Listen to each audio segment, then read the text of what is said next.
ngibuyele marubeni erubina ngibuyele maye mina ngiyala erubina ngibuyele mina maye mina ngiyala erubina ngibuyele maye mina ngiyala erubina ngibuyele maye mina ngiyala ngenibuza nginitshali ngabe marubeni ngenibuza nginitshali ngabe marubeni ngenibuza nginitshali ngabe marubeni ngenibuza nginitshali ngabe marubeni ngake ngabuyele rubini katolumkuba.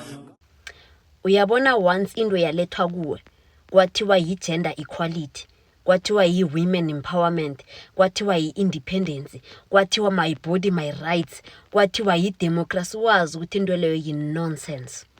Nangabe ufuna ukubulala isizwe, thoma ngabafazi besizwe leso. Ayikho into esazokwenzeka ngaleso sizwe leso. Lotshani, ibizo lami ngingulungile Mabhena, unamasoko, umntazana weNalini owakhuliswa Manzunza. Yabona akekho amala enze amala amakhulu enzwe makhuwa angangokuthi batsho men and women are equal. We will never be equal, but angifuni ukukhuluma namhlanje gender equality. Ngifuna ukukhuluma ngamala abawalethe emphakathini bawathengisa bathi it's our malungelo wabafazi, kwathiwa it's gender equality, kwathiwa it's women empowerment, kwathiwa abafazi bagandelelwe mde bazisikimele, whereas bazi ukuthi bafuna ukubulala our family structures, our African family structures further. Vele thina nasibeletha ngo-2000 bese ama-structures lawa nofana i-structure le ibulewe, but to further do that they had to introduce izinto ezifana nabo women empowerment, independence. Ayikho into emamala njengokuthi nawumfazi nawuba pregnant kufanele ukuthi ube taking out of i-community yakho. Isinto sithi umfazi ozitheleko kufanele ukuthi abe ne-community yabafazi abamnakelelako. Kufanele ukuthi kube nomfazi ozokwenzela inhlahla zokuthi uzisele. Kufanele kube nomfazi ozokuhlambisa, kube nomfazi ozokusiza ngendlini. Kodwa into leyo bayibulala, i-community yomfazi ibulewe yi-system le yamakhuwa efaila. Bese nabaqedako la bakutshela ukuthi wena kumele ukuthi ube independent, kumele ukuthi usebenze, kumele ukuthi yazini nje wena nendoda yakho kumele ukuthi nilingane. Siyeza lapho ngelinye ilanga, because in African spirituality we have duality and balance, we do not have equality. Indoda nomfazi ngeze bavuke balingene because abafani, even biological abafani. So ayikho into emamala njengokuthi bakutshela ukuthi na uqoda ukubeletha umntwana wakho bazokusike ambile khalikhode ekubeni kose ukuthi izwele, bese uhlale 4 months because leyo yi-maternity leave yakho, bese uthatha umntwana wakho umuse e-crèche ayohlala nabantu angabaziko. You know, umntwana phela akakhona ucommunicate ukuthi these people are strangers. Umntwana ona 4 months phela umuntu lo akahlangani lo, akhamba ukuhlala nabantu angabaziko, eksena avuswa ahlanjiswa akhamba ye-crèche, ebusuku abuye ngabo 7 because nakaceda i-crèche le enormally mele ngenele yendambama because wena kose ukuthi ubuye from emsebenzini uyomthatha ngo-7 o'clock nasewutshayisile ubuye ekhaya. Umntwana wakho akekho nawe as umamakhe, uhlala nabantu abangabaziko, uhlala ekhayeni engasilo lakhe, ureceive ama-energies nemthetho engasiyo yakho. Bese wena kose kuthiwa batsho u-independent, you are a strong black woman, ulwela umntwana wakho, wondla abantwana bakho. By the time umntwana lwana ana 4 years 5 years akakurecognize, you are not the mother of that child.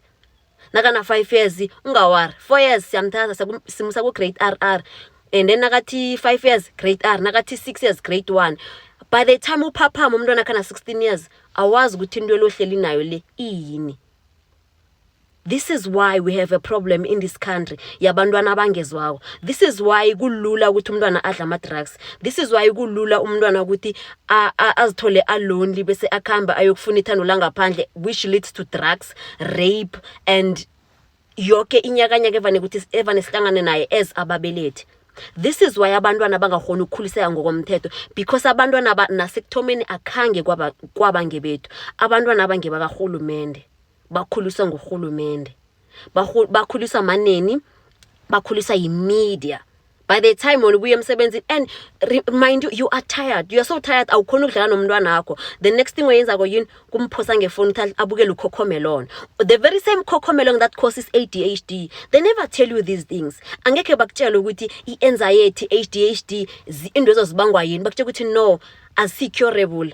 Asazi ukuthi into ezizibangiwe yini. We cannot tell scientifically. Amagulo la wonke la esithoma ukuwabona namhlanje it's not because abantu abamnyama bebangawazi. It's because abantu abamnyama they believed in prevention than cure. That's the reason why kwaba namasiko pilo womuntu ozithweleko ukuthi umuntu ozithweleka akasaphili njengathi, akajama endleleni, akakhambi aye kwamakhelana yokucoca. Umuntu ozithweleka akaphili njengathi, nanoma saqeda ukubeletha ngeke ahlale la ngendlini aphile njengathi. Uba nembelesi, uba ne community of women that help her through. Before asa ayokbeletha na after ayokbeletha 6 months sekabelethile solo kunabafazi akahlangana nendoda akahelejwa na indoda. Thina babuye basitshela bathi also you can be romantic by ukuthi uvumele indoda yakho ukuthi ingene ngapha wena uzokubelethela ngakhona bese na ubeletha uvula umlenze ikubukela. Angeke iphinde ibe right indoda ebukela umuntu obelethako because bekwangamela ukuthi indoda ingene indaba zabafazi.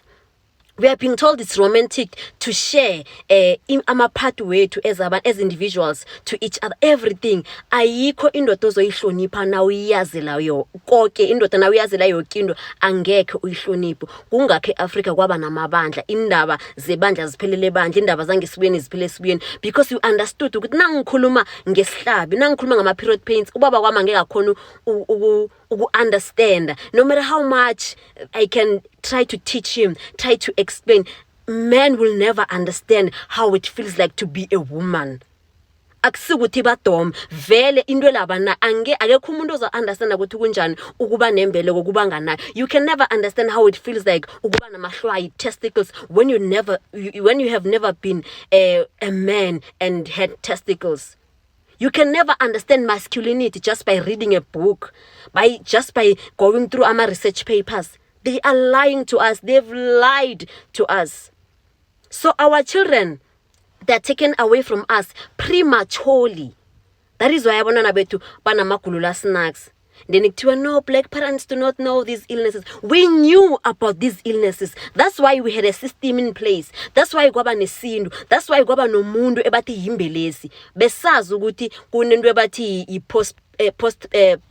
post traumatic pattern depression or angazi nokuthi ibiza ukuthi besazi ukuthi umfazi nakaceda ukubeletha vele uzoba ngaphasi kwegandelo because like ukhiphe umuntu when you are a ticking bomb. Akufanelanga ukuthi unakuceda ukhiphe umuntu namhlanje subuyele emsebenzini in 4 months. You're not supposed to wash your clothes. You're not supposed to cook your own food.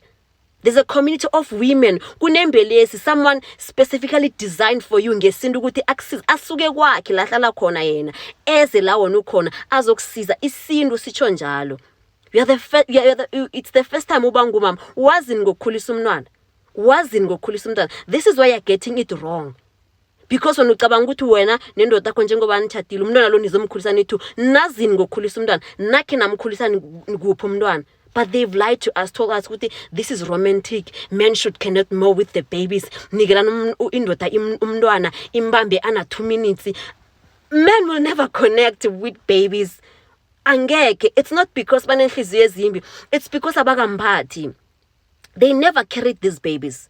So it makes sense ukuthi bangabi emotionally connected to them until abantwana laba bakheka babumbeke until that 6 months ebayibeka ngesintu ihlangana umntwana ifort ethi seyigcina cinini. That's when indoda it can be able to athatha umntwana adlale naye enze kulokho kwenzako naye. So it's a lie. It's not women empowerment. We are not being empowered here. It's not gender equality. We are not given ama-rights alinganawo la. Nangabe ufuna ukubulala isitshaba, nangabe ufuna ukubulala isizwe, thatha abafazi bakhona ubakhiphe ngekosini, ubakhiphe ngesintwini. And when you are done ukubakhipha, bese ubanikele amandla wamala, like amandla delusional ukuthi banamandla. Tell them they have to go to work. There's a reason why all these environments, they are toxic. There's a reason why all these working environments are toxic.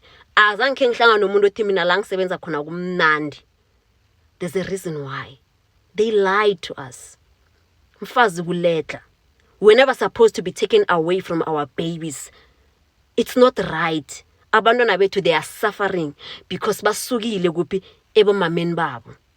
And we think buying them ibisi lestolo helps them to grow up. That is flavored bullshit. It's not even ibisi, it's not even ukudla. Ibisi le black akusikukudla. My chemicals are flavored, and we're giving ibisi lelo to abantwana bethu. We think everything is gonna be fine. Oh my goodness, I'm so sorry for swearing.